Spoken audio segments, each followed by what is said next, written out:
1장 1절 말씀 보시겠습니다. 우리 하나님 말씀 구약 성경 에스라 1장 1절 말씀입니다. 차이신 줄 알고 봉독 드리겠습니다. 구약 성경 에스라 1장 1절 말씀입니다. 페르시아 왕 고레스 원년에 여호와께서 예레미야의 입을 통해 하신 말씀을 이루시려고 페르시아 왕 고레스의 마음을 감동시키시니 그가 온 나라에 공포하며 조서를 내려 말하였다. 페르시아 왕 고레스가 이같이 말한다. 여호와 하늘의 하나님께서 세상 모든 나라들을 내게 주셨고 그분을 위해 유다에 있는 예루살렘에 전을 건축하라고 나에게 명령하셨으니 너희 가운데 그분의 백성은 모두 유다에 있는 예루살렘에 올라가서 여호와 이스라엘의 하나님의 전을 건축하여라. 하나님께서 너희와 함께 하시기를 바라니 그분은 예루살렘에 계시는 참 하나님이시다. 오늘 본문의 말씀은 하나님께서 언약하신 대로 남쪽 유다를 한번 붕괴시켰다가 기적 같은 회복의 역사를 바하사왕, 페르시아 왕, 고레스 왕을 통해서 하나님께서 이루시고 다시 그들이 돌아와 예루살렘에 성전을 건축하는 우리 신약시대로 말하면 하나님의 나라인 교회가 세워지는 그 역사를 하나님께서 행하시고 그 목적이 오늘 마지막에 3절 마지막에 그분은 예루살렘에 계시는 참 하나님이시라. 그 참신이 여호와 한 분밖에 없음을 그분이 이 땅의 모든 하나님의 나라인 교회를 때로는 어렵게도 하시고 구약식으로 말하면 남쪽 유다가 완전히 초토화되기도 하고 그 기적 같은 새로운 귀환과 예루살렘 성전을 다시 건축하는 그 역사를 통해서 하나님이 살아계시고 하나님이 우주를 주관하시는 참신이심을 증명하기 위한 것이라는 걸 오늘 에스라 말씀 또 성경 전체가 그것을 우리에게 잘 가르쳐 줍니다. 오늘은 지금 성경적 교회란 무엇인가라는 질문을 던지면서 성경이 말하는 교회의 참된 모습을 우리가 상고하기 위하여 우리 지난 시간까지 교회사 이해를 지금 해왔는데 오늘 마지막 시간 교회사 이해의 마지막 시간 종교개혁 이후부터 현대까지 어떻게 하나님께서 이 교회를 하나님께서 주관해 오셨는가를 살펴가도록 하겠습니다. 여러분들 교화는 자세하게 이미 돼 있기 때문에 따라가면서 보시면 되고 오늘 큰 틀이 이렇습니다. 종교개혁 이후 현대까지 16세기 종교개혁 이후 지금 21세기 꼭 이제 500년이 꼭 되었는데 원래 500년 종교개혁 기념을 하게 되는데 500년 동안 어떻게 교회가 부침을 거듭했는가 하나님께서 진리의 맥을 이어오기도 하고 때로는 신학이 변질되어 교회가 큰 어려움을 겪기도 했다. 종교개혁 첫째가 종교개혁 후기의 개혁신학과 교회 16세기 17세기 뭐 이런 부분들이 진리의 맥을 잘 이어오려고 애썼던 또 하나님의 그런 섭리입니다. 그 다음 17세기 넘으면서 과학혁명 18세기에 칸트로 대변되는 계몽주의 계시를 부정하고 인간의 이성을 다시 세우는 이 계몽주의 우리 스스로 계몽될 수 있다는 겁니다. 인간이 하나님의 계시 예수 그리스도 하나님의 은혜가 없이도 스스로 자기를 계몽시켜서 인간이 인간과 사회를 새롭게 개조할 수 있다. 이런 철저한 인본주의가 18세기에 태동되면서 이른바 문서설이라고 하는 하나님의 계시를 끊어버렸기 때문에 인간 이성으로 성경을 이제 난도질하는 그 문서설이 이때부터 태동이 됩니다. 이게 이제 교회의 이제 변질이 된 거죠. 신학의 변질과 교회의 어려움이 된 거죠. 그러나 19세기 말에 다시 역사적 개혁신학, 종교개혁 이후를 우리는 개혁신학이라 하는데 역사적 개혁신학의 재부흥을 이제 기도를 합니다. 이제 18세기, 19세기 서구교회가 점점 침몰해 갈 때 19세기 말에 다시 개혁신학을 부흥해야 되겠다 해서 시도들을 많이 합니다. 그것이 화란에서도 일어나고 미국에서도 일어나고 그러나 이제 결정적인 한계가 있어 왔다. 그래서 그 이후에 최근에 서구신학은 그 안간힘을 쓰고 있습니다. 성경으로 돌아가려고 안간힘을 쓰고 있지만은 워낙 이 문서설에 입각한 역사 비평주의라고 하는 성경을 비평적으로 보려고 하는 그런 신학이 서구에 이미 편만해 있기 때문에 그것을 다시 역전시키기는 어려운 거죠.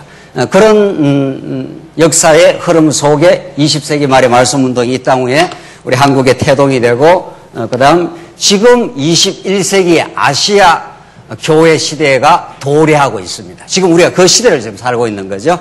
그래서 이 500년 동안에 가장 교회사에서 우리와 근접되어 있는 이런 하나님의 역사적인 주관과 섭리를 우리가 계략적으로 이제 기회가 더 있다면은 이건 이렇게 한 5시간, 4시간 강의할 내용이 아니라 한 학기 내내 자세하게 우리가 강론을 할 수 있지만은 우리가 지금 계략적으로 교회의 어떤 부침, 교회가 제대로 회복되기도 하고 교회가 몰락하고 변질되기도 했던 교회사를 계략적으로 살피면서 정말 성경적 교회의 우리가 우리 지향점을 살펴보려고 하는 것입니다.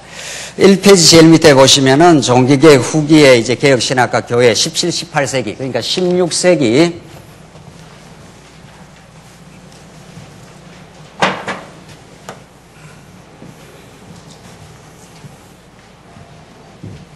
우리 지금 초대교회가 있었고 초대교회 4, 5세기를 지나면서 이 어거스틴이 초대교회 모든 신학을 집대성한 어거스틴이 있고 어거스틴의 긍정적인 측면이 개혁신학으로 진행되고 어거스틴의 부정적 측면이 이제 로만 카톨릭으로 교회가 변질이 됩니다. 그래서 16세기에 로만 카톨릭이 약 1000년의 세월을 교회를 어둡게 만들었다가 다시 16세기에 다시 종교 개혁이 일어나고 16세기, 17세기쯤이 가장 그래도 건전했던 구라파 교회, 유럽 교회에서 가장 건전했던 시기였습니다.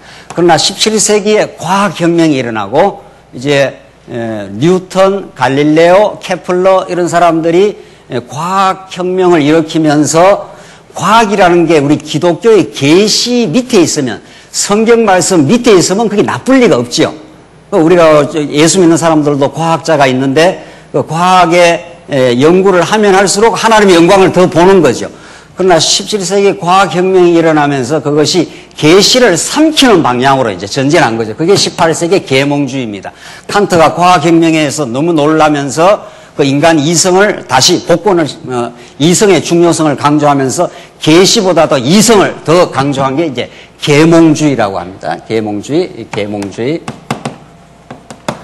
그 계몽주의 시대를 지나면서 이때 문서설에 단초가 생겨나고 19세기, 20세기가 구라파 자유주의 신학이 전부 편만했던 시기입니다. 그래서 약 200년 동안 문서설이 JEDP라고 하는 성경이 다 다른 문서들을 조합해놨다 이런 뜻입니다. 성경의 통일성이 없다.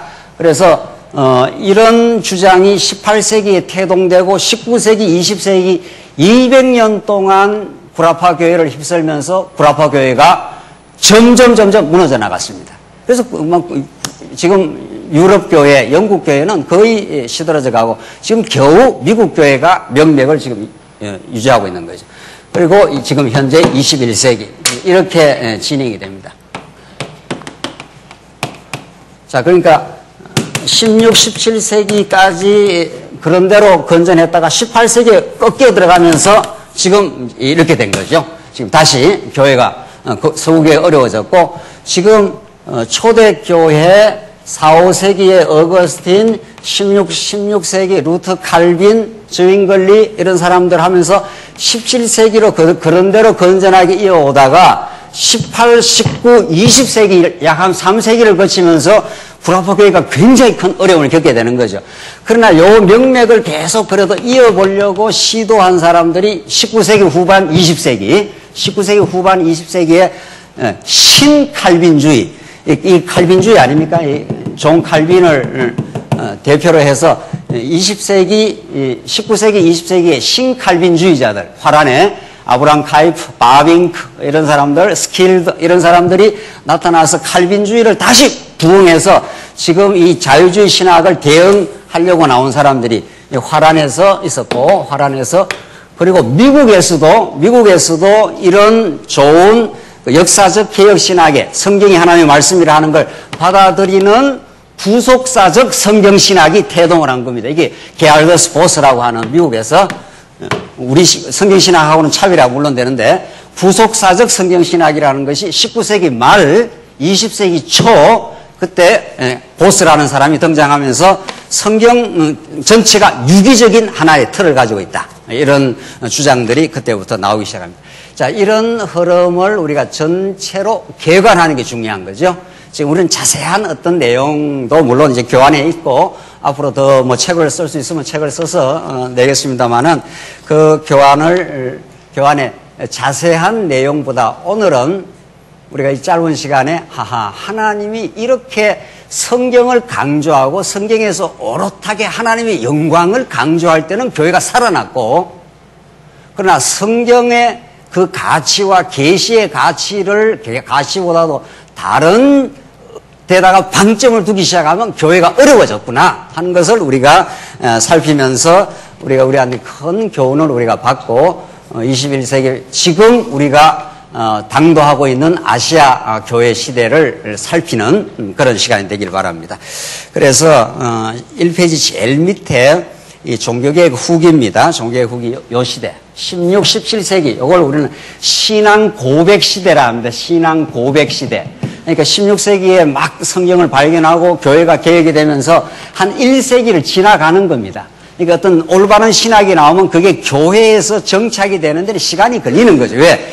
새로운 신학이 나와서 그걸 모든 성도들이 배우는 시간이 있고 이전의 신학을 이제 넘어서는 그런 계속 몸부림이 있는 거죠. 그렇게 하면서 17세기에 와서 이제 개혁 교회가 막 탄생을 합니다.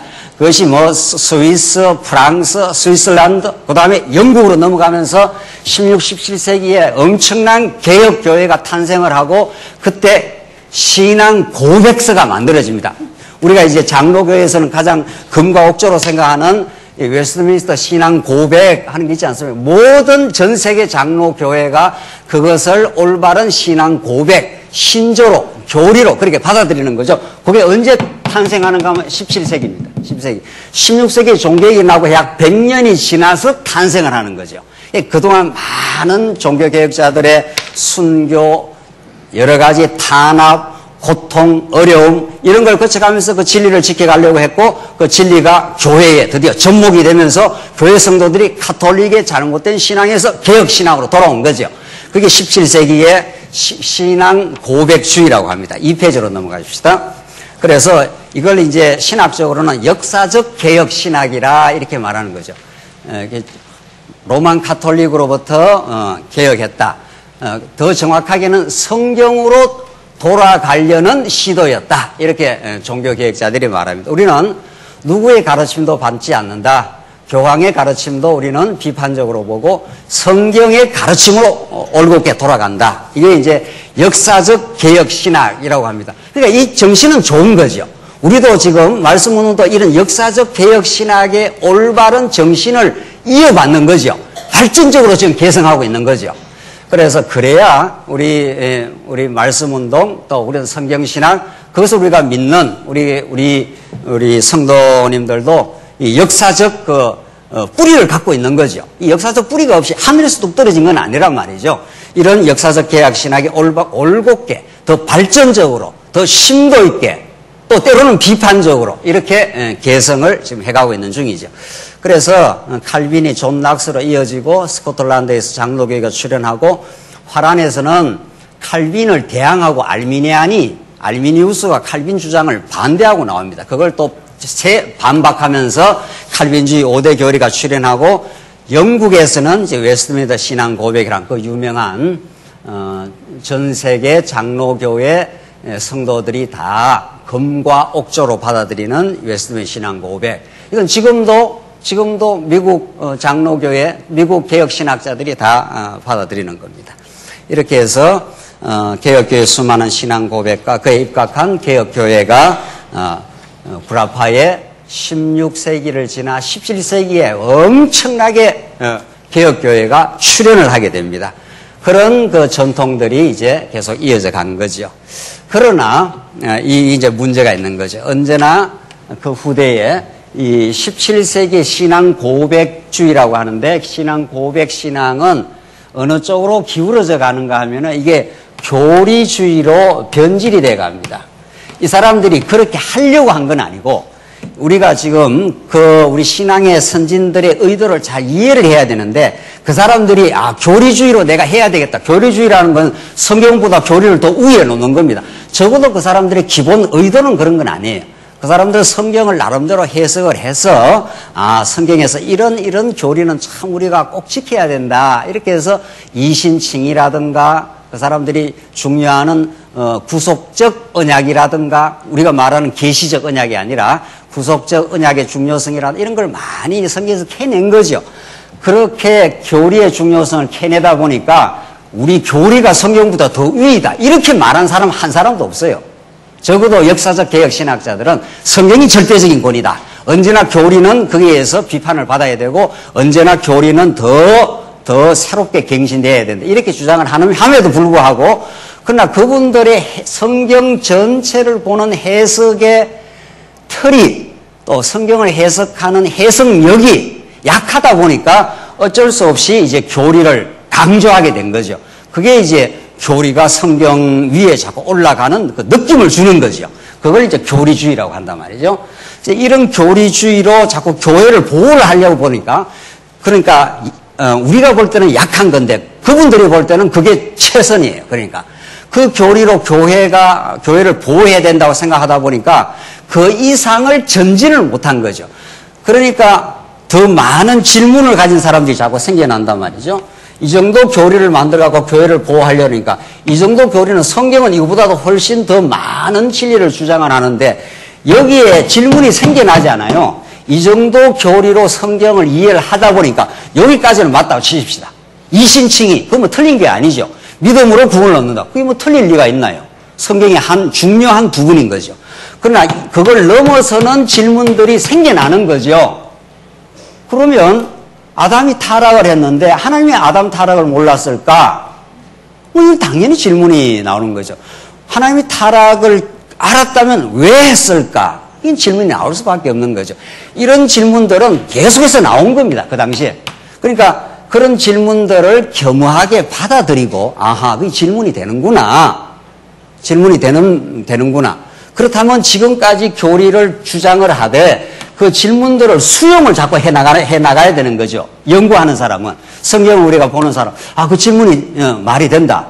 그러면 내가 알고 있는 지금까지 교리로서는 충분히 대답을 할 수 없기 때문에 그 질문을 의미 있는 질문으로 받아서 그걸 내가 성경을 더 연구를 하면은 더 이게 풀려나가는 거죠. 성경에서는 어떤 우리 인간이 던지는 질문에 대해서 답이 안 되는 게 없는 거니까. 그렇잖아요? 그런데 그분들로서는 교회를 보호하려고 하는 교리를 강조하다 보니까 그런 질문을 받아낼 수 있는 여력이 없었습니다. 그런 질문을 의미 있는 질문이야. 그럼 같이 연구해 보도록 하지. 이렇게 하지를 못했다는 거죠. 그러다 보니까 이 사람들이 이제 이 사람들을 비판을 하기 시작한 거죠. 그 교리가 다냐? 이렇게 된 거죠. 교리가 다가 아닐 수가 있는데 이렇게 해서 튀어나가기 시작한 겁니다. 그게 이제 계몽주의로 이제 발전을 하기 시작한 겁니다. 이래서 이 이 사람들은 교리주의자는 아니에요. 그러나 후대가 그렇게 해석을 하는 거죠. 워낙 이 부분적인 교리로 전체를 설명을 할 수 없기 때문에 그렇게 해서 나름대로 이렇게 이분들은 성경을 굉장히 중시를 하는 겁니다. 그 성경을 최선을 다해서 본인이 그 당시로서는 해석을 해보니 이 정도 교리가 나왔다 이런 뜻입니다. 그러나 이 교리로 다 설명되지 않는 많은 질문을 가지고 있는 합리주의자들이 있는 거죠. 그 당시에. 그러니까 모든 그 합리주의자들, 이성을 앞세우는 사람들은 질문이 많은 거 아니에요. 이건 이렇게 이 질문에 대해서 해답을 해주라. 그러면 이 사람들이 지금 우리가 역사에는 가정이 없어요. 그렇게 했으면 좋았을 건데 이런 건 없단 말이죠. 우리가 지금 생각을 해본다면 이걸 같이 받아들이면서 질문을 받아들이면서 자꾸 더 연구를 하면은 이게 이제 소화가 됐을 터인데 그 질문을 받을 여력이 없고 그 상대방을 비판을 하기 시작한 거죠. 그러니까 질문하는 입을 털어막는 거죠. 그 질문이 불운한 질문이야. 아담이 왜 타락했을까? 그런 거 질문하지 마. 이건 이 문제를 어떻게 해석을 할까? 그런 질문은 잘못된 질문이야. 이래서 질문을 틀어막기 시작한 걸 교리주의라 합니다. 교리 외에는 없다 이런 거죠. 그래서 이제 그렇게 이제 배워온 거죠. 그러니까 여기서 튀어나가면서 이제 계몽주의자들이 성경보다는 이제 인간 이성을 더 앞세우고, 이것이 이렇게 탄생하게 된 것은 그 이전에 과학혁명이 이제 일어난 거죠. 태초에 빛이 있으라 하심에 빛이 있었고, 이게 우리 성경의 가르침 아니에요? 하나님께서 하늘과 땅을 만드시고 땅이 혼돈하고 공허하며 흑암이 깊음이 있었더라. 그러나 하나님께서 빛이 있으라 하면서 세상을 비추는 장차 오실 예수 그리스도에 대한 빛이 그때 창세기 1장부터 이제 성경에서 막 드러나는 거 아니에요? 그렇게 우리는 창세기를 해석을 하잖아요. 그러나 이 시대에 과학혁명이라는 것이 일어나면서 태초에 뉴턴이 있으라 이렇게 했습니다. 뉴턴이 등장하면 모든 세상을 다 합리적으로 설명한다.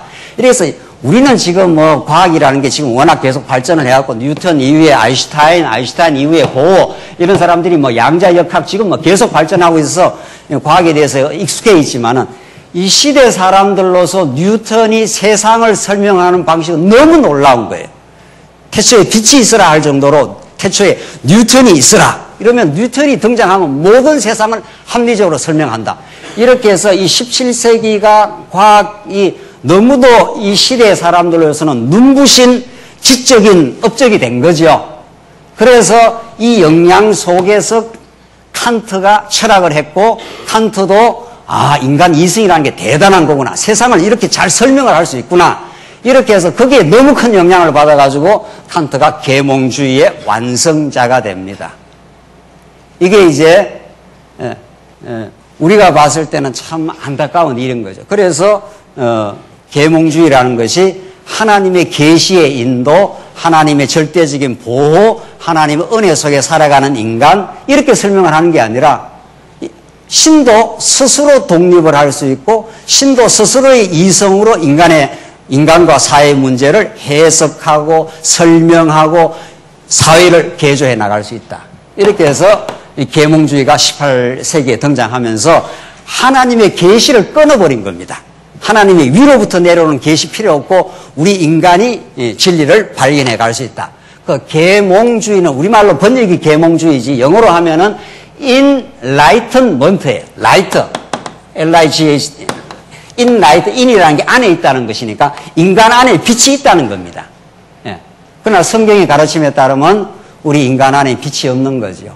우리는 죄와 허물로 죽었던 인생이고 예수 그리스도의 빛이 우리에게 비춰야, 우리에게 성령의 조명이 비추어야 우리는 성경을 진리로 보는 거죠. 그래서 완전히 다른 인간관과 세계관을 가지고 전개를 해 갔습니다. 이 페이지 이거 보시면은 이제 청교도 신학을 조금 주목할 필요가 있습니다. 이게 이제 17세기에 나온 건데 이때 언약 신학이 출현합니다. 이 언약이라는 말이 17세기에 너무도 많이 강조가 됩니다. 그런데 중요한 거는 우리가 학문적으로 진리를 추구할 때 같은 용어라도 개념과 의미는 전혀 달라요. 이 부분을 우리가 정확하게 정리를 못하면 전에도 뭐 언약이 있었네 뭐 이렇게 말하면 또 안 되는 거죠. 그러니까 전에 언약을 강조를 해. 언약이라는 게 성경에 많이 나오다 보니까 이 당시에 17세기 칼빈도 말했고 17세기 사람들도 언약을 굉장히 주목을 합니다. 그래서 언약 신학이 엄청나게 융성을 합니다. 그래서 이 청교도 신학이라는 건 영국 교회사에서 아주 중요한 운동이잖아요. 영국 성공회가 출연을 하면서 청교도주의자들을 엄청나게 핍박을 합니다. 많은 사람이 죽었습니다. 이때 엄청 많이 죽었고, 그래서 그때 출연한 사람들이 존 밀턴, 존 번연, 존 오웬, 리차드 백스트, 투레틴, 브레스톤, 뭐 기라성 같은 우리 종교개혁자들이 출연하면서 그 엄청난 영국 성공회의 탄압 속에서 신학을 한 겁니다. 그러니까 사실은 진리운동이, 진리가 아주 찬란하고 빛나는 건 언제나 외적 조건이 있습니다. 그것은 탄압과 억압 속에서 하나님께서 교회를 지켜왔다. 그건 뭐 분명한 겁니다.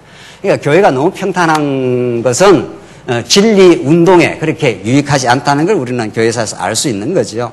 자, 그렇게 해서 이 17세기의 청교도주의자들이 많은 신학적 작업을 했고 언약 신학이 그 책들이 어마하게 많이 쏟아졌고 지금도 뭐 연구가 많이 되고 있습니다. 그들이 어디로 넘어갔습니까? 메이플라워 호를 타고 1620년에 미국으로 이제 그 종교의 자유, 영국 성공회의 탄압. 영국 성공회는 지금은 카톨릭하고 조금 다른 걸로 돼 있지만 내용은 좀 달라요, 다르기는. 그러나 거의 형식적으로는 거의 비슷하단 말이죠. 그들이 엄청나게 우리 개신교들을 탄압을 했고 그걸 피해서 미국으로 17세기 초반에 이제 넘어가게 됩니다. 그래서 우리가 추수감사절 하는 게 다 이때 나온 겁니다. 그 사람들이 반수 이상이 미국에 도착하자마자 거의 다 죽었습니다. 배를 타고 60여일을 가는데 배에서도 많이 죽었고, 그러니까 얼마나 그들이 신앙의 자유를 위해서 치열한 그 목숨을 담보한 일을 했다는 걸 우리는 알 수가 있는 겁니다. 이렇게 우리의 믿음의 선진들은 정말 진리의 자유, 교회의 올바른 성장을 위해서 치열했습니다. 그래서 많이 죽었고, 그때 인디언들로부터 옥수수 재배를 배워가지고 그 추운 겨울에 살아남았다고 합니다. 그래서 너무도 감격을 해서 그 다음 해에 추수감사절이라는 것이 그때 유래를 한 겁니다. 이게 미국 개신교의 뿌리인데 그 청교도 교육과를 한번 볼 필요는 있어요. 성경에 그들은 절대성을 아주 중시했고 칼빈의 영향 아래 기독교 밖의 학문을 회피했던 제3례파와는 달리 일반 학문도 중시를 했습니다. 그러니까 굉장히 성경적인 포괄적 신학이 있은 거죠. 그 세계관이 있었습니다. 그래서 일반 학문도 하나님의 교회를 위해서 얼마든지 활용 가능하다 이렇게 본 겁니다. 그래서 우리가 지금 아는 하버드 대학, 예일 대학, 세계 최고의 이런 대학들이 이때 탄생을 한 겁니다. 하버드 대학은 두세 사람 목사 키우기 위해서 그렇게 모인 것이 지금의 그렇게 하버드 대학이 된 거죠. 참 의미가 있는 거죠. 이 사람들이. 그러니까 성경의 절대성을 강조하되 제반 일반 학문도 성경 아래에서 재해석하면 하나님을 배워가는 데 필요하다 이렇게 된 겁니다. 그런데 문제는 하버드 예일 대학이 지금 어떻게 되었습니까? 완전 자유주의화 됐습니다. 그 사람들이 지금 성경의 절대성을 계시를 믿지도 않습니다. 지금 이게 몇백 년을 지나면서 그만큼 성경의 중심성, 성경에서 하나님의 계시성 이런 것들을 확고하게 신학적으로 정리하지 않으면 그 일반 학문을 받아들이면 그것이 일반 학문에 나중에 잡아삼킨다는 겁니다. 좋은 면도 있고 이제 부정적인 면이 있는 거죠. 그래서 결국 하버드 예일 대학이 처음 출발해서는 아주 건전하게 출발했던 그런 좋은 대학들이 지금은 신학적으로 완전히 변질하고 말았습니다. 칼빈의 주장을 한번 보십시다. 우리가 자연과학, 논리학, 수학 그리고 그 밖의 학문에서 도움을 받으며 불신자의 활동과 수고로 도움받는 것이 주님의 뜻이라면 우리는 이 도움을 이용하는 것이 좋다. 이런 학문을 통해 값없이 주시는 하나님의 선물을 무시한다면 우리는 이 태만에 대한 마땅한 벌을 받아야 된다. 칼빈도 엄청난 포괄적 세계관을 갖고 있는 거죠. 칼빈처럼 성경을 중시한 사람이 없는데 그 일반 학문도 얼마든지 자유자재로 우리가 성경의 확고한 기준에 의해서 재해석하고 이용하고 활용 가능하다.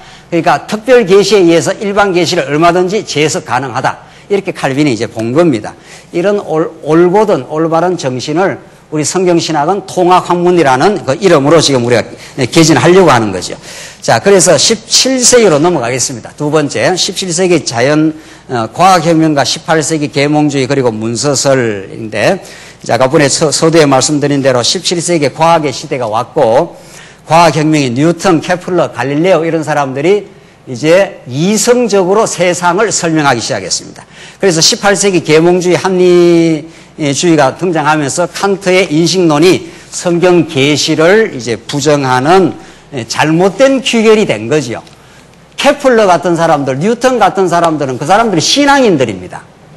출발 자체는 하나님의 통치 속에서 이성을 잘 활용해서 세상을 합리적으로 좀 설명해 보겠다는 그런 제한적 설명이었는데 그게 이제 이탈을 하게 된 거죠. 이탈을 해서 성경을 잡아먹게 되는 이런 거꾸로 일이 일어난 거죠. 3페이지 제일 위에 보십시오. 이것이 이른바 비평주의라고 하는 문서설 JEDP. 이거는 서양에 가서 공부를 하면은 기본적으로 첫 시간 배우는 겁니다. 성경 어떻게 되어 있는가? JEDP 이런 네 가지 문서가 조합되어 있다. 이것이 이게 18세기에 태동을 했고 19세기, 20세기에 태동에서 21세기까지 된다. 제가 뉴질랜드 가서 첫 신학 강의를 들어갔는데 첫 교수가 딱 나와서 딱 틀어주면서 JEDP 이렇게 해서 성경은 이렇게 문서설로 이해하는 것이 타당하다. 그러나 딴 주장도 있다. 뭐 이런 식으로 이야기를 하는 겁니다. 그러니까 이거는 이미 서구 신학에서 문서설이라는 거는 이게 정통입니다. 그러니까 이건 우리가 볼 때는 아주 잘못된 건데 역사에서 한 200년 거치고 200년을 지나오면은 잘못된 게 정통이 되는 거예요. 그걸 다시 이제 개혁할 수밖에 없는 거죠. 그래서 그만큼 이제 첫 단추가 어디로 살짝 끼어지느냐에 따라서 처음에 그걸 잡지 않으면은 그게 시간이 지나가서 그건 완전히 잘못된 건데 서구 신학자들은 그게 정통이에요. 오히려 성경에 통일성이 있다 그러면 저 구석에서 하는 소리가 되는 거란 말이죠.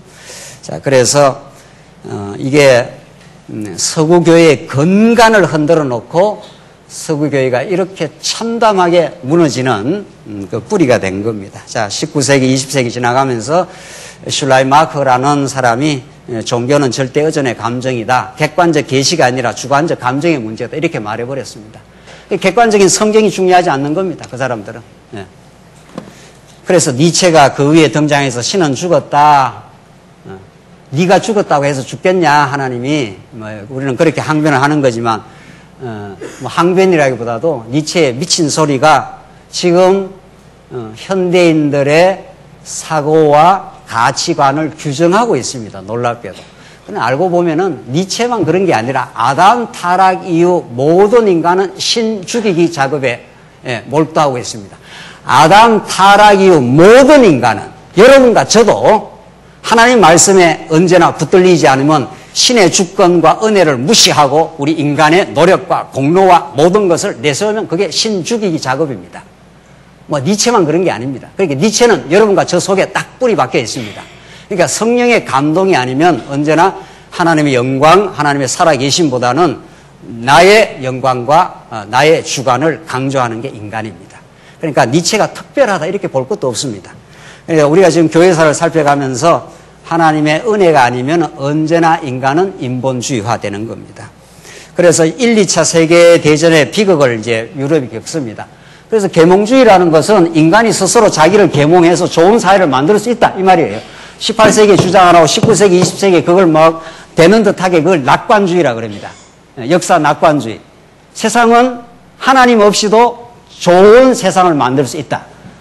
20세기 딱 와서 1차 세계대전, 2차 세계대전의 그 참상을 겪고 모든 게 무너져 내려버렸습니다. 그래서 이제 불합화 교회는 사실은 그 힘을 발휘를 이제 못하게 점점 되어 갔습니다. 그 사람들이 계몽주의에 입각한 그런 잘못된 기독교를 주장을 해왔고 그것이 인간의 그 죄성을 깊이 몰랐습니다. 그래서 인간은 하나님의 은혜를 걷어버리면은 서로 갈등하고 서로 죽이기 작업에 들어가는 거죠. 그게 1차 세계대전, 2차 세계대전으로 현실적으로 증명이 되어버렸습니다. 그래서 불합화, 합리주의, 계몽주의가 몰락하게 되고 요즘 소위 말하는 포스트 모더니즘이라는 건 이성을 그렇게 믿지 않습니다. 인간은 오히려 감정의 동물이다. 네 감정이 원하는 대로 해라. 이런 거죠. 이게 오늘날 풍조가 되어버리고 말았습니다. 자, 그래서 세 번째, 역사적 개혁신학의 재부흥입니다. 그러나 한계입니다. 화란이라든가 미국이라든가 이런 데에서 그러니까 이 16세기 종교개혁의 건전한 라인을 계속해서 붙들고 명맥을 유지하려는 우리 신앙의 선진들이 있어 왔는 겁니다. 이건 완전히 빗나간 주장이고 16세기, 17세기, 18세기, 19세기 워낙 자유주의가 기승을 부릴 그 점에도 아니야, 성경이 하나님의 말씀이야. 그리고 하나님의 주권으로 우리가 돌아가야 돼. 이것이 이게 카이프라든가 미국에는 보스라든가 이런 사람들이 안간힘을 쓰는 겁니다. 카이프가 뭐라고 주장을 했는가? 19세기 후반인데 세상의 모든 영역 가운데 그리스도가 주인이 아닌 영역은 한 부분도 없다. 이 카이프의 유명한 주장입니다. 세상에 땅 한 평도 하나님의 주권이 미치지 않는 것이 없다. 따라서 아담의 타락도 카이프의 주장입니다. 하나님의 주권 속에 있다. 그런데 왜 그렇게 되는지는 모르겠다. 뭐 그렇게 주장을 했습니다. 그러니까 참 개혁 신학자들이 뭔가 하나님의 주권을 설명하려고 애를 쓰는 겁니다. 애를 쓰는 애도 불구하고 왜 그렇게 됐는지는 내가 이해하기가 어렵다. 뭐 이런 주장입니다. 그다음 미국에서는 대표적인 신학자 게알더스 보스라는 사람이 등장하면서 워낙 이전에 이 교리주의자들 교회 신학이 덕세를 해왔는데 17세기, 18세기, 19세기, 20세기까지 덕세를 해왔는데 보스라는 사람이 19세기 말에 등장해서 프린스톤 대학에서 성경신학이라는 걸 주장했어요. 그게 비블리컬 티올로지 해가지고 교회 신학과는 다른 성경 자체가 어떤 성경의 유기체적 성격을 갖고 있기 때문에 성경 자체로 돌아가야 된다. 이런 좋은 주장을 하게 된 거죠. 그 영향 아래 지금도 지금 서구 신학이 건전한 이 개혁 전통을 따르는 사람들은 이 주장을 이어받고 있습니다. 이것이 지금 미국의 프린스톤 신학의 작용화를 반대해서 미국 필라델피아의 웨스트민스터 신학교라는 게 지금 우리 한국에서 교수들이 가장 많이 유학하고 돌아오는 사람들입니다. 유학하는 그 신학교입니다. 메이첸이라든가 반틸이라든가 머레이라든가 클라인이라든가 게핀이라든가 프레임, 포이스트레스, 빌, 호튼 이런 사람들은 지금 뒤에 나오는 사람들이 현존에 살아있는 사람. 이 사람들은 견고하게 성경의 통일성. 제가 미국 가서 몇 차례 이 사람들하고 포이스트레스, 빌, 호튼 사람하고 만나서 이야기를 해보면 얼마나 성경을 지키려고 애쓰는지 모릅니다. 그러나 그들의 언약의 개념이 한계가 있고 그래서 이 성경 전체를 망라해 보려고 애를 쓰지만은 그게 안 된다나 본인들의 한계를 절감을 하고 있는 중입니다. 그래서 최근 서구 신학의 동향으로 넘어가십시다. 그래서 19세기 이후에 덕세한 자유주의 신학과 20세기 초 바르트 신학의 압도적인 지배로 말미암아 개혁 신학은 수세와 지금 굉장히 어려움에 코너에 몰려 있습니다. 그러니까 우리 입장에서는 이 개혁주의자들을 도와줘야 되는 입장인 거죠. 그렇죠?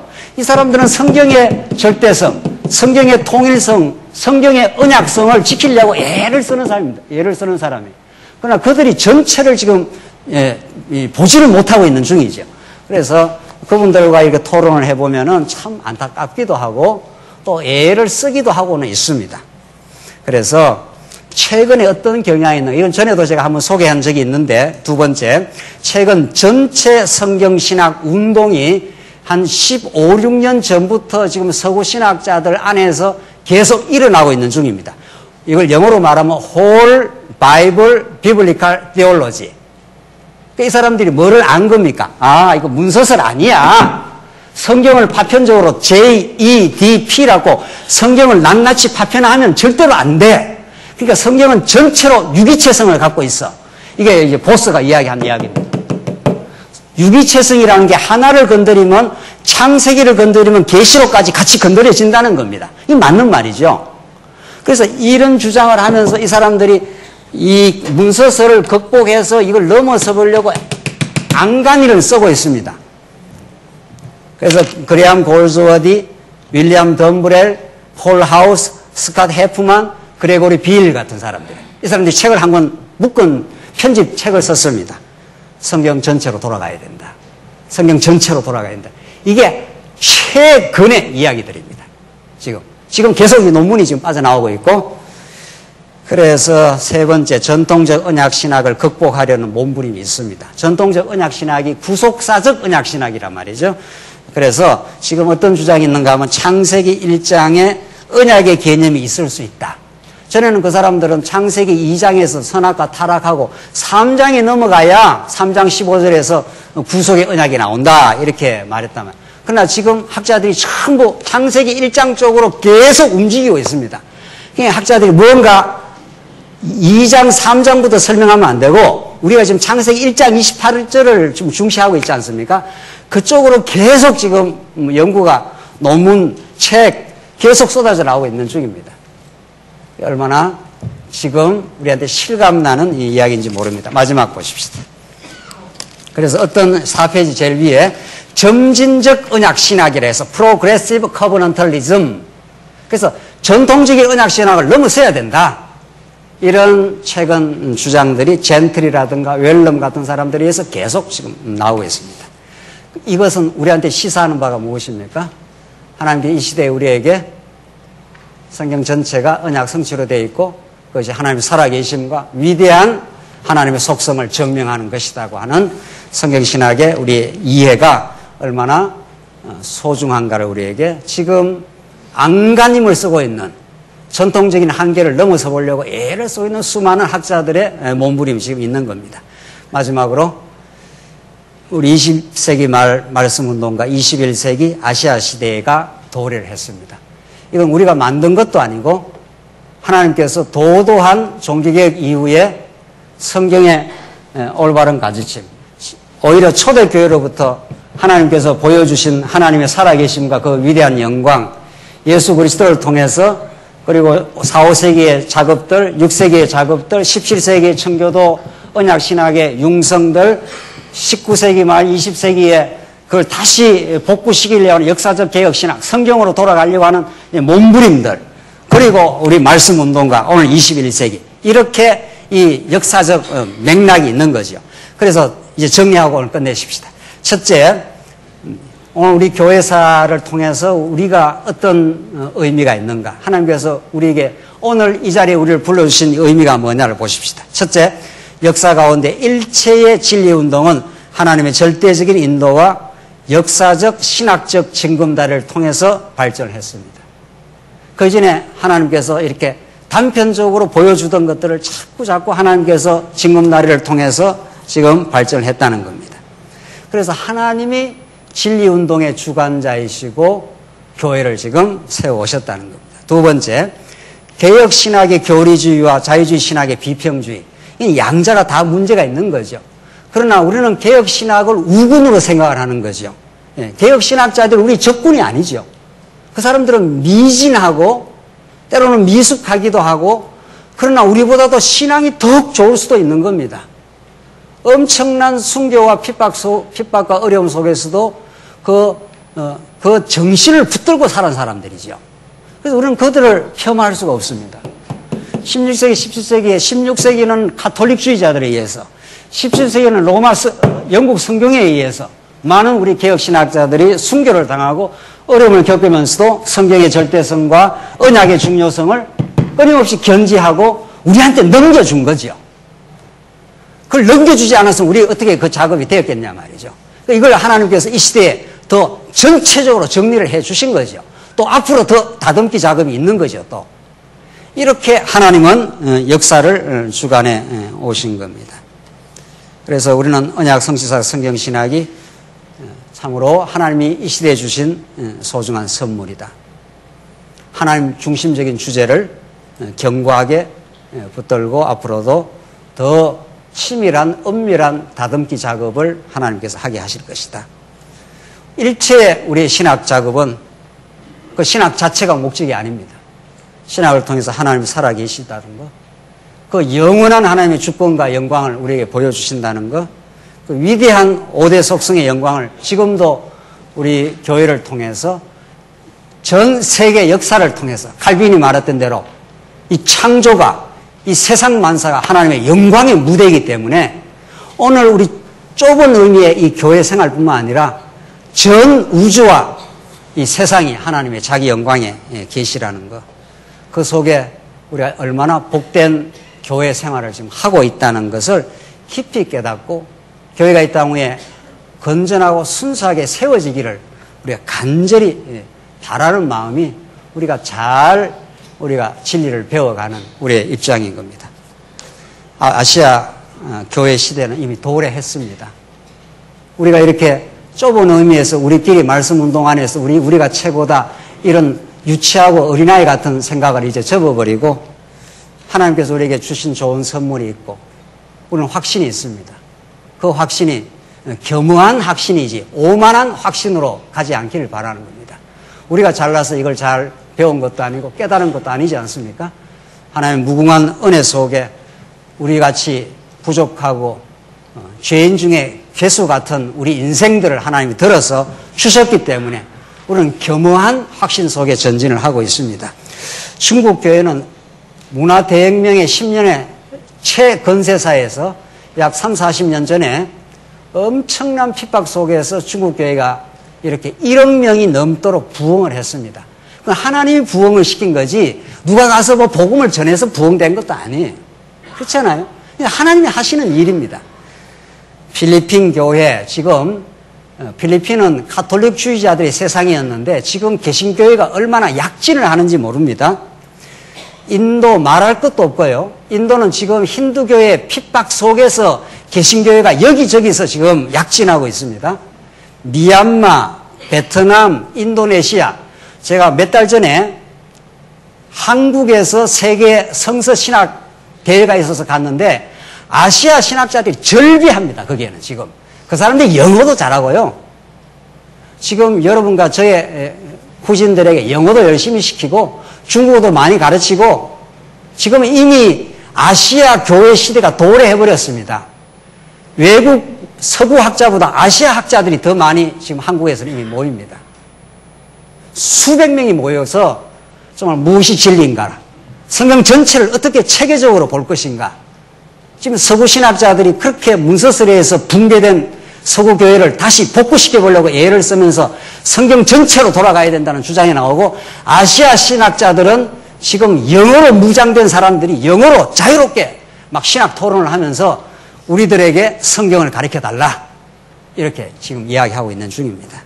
우리는 이런 시대에 뭘 준비하고 어떤 기도를 하고 어떻게 우리 교회가 새롭게 갱신되어야 할까?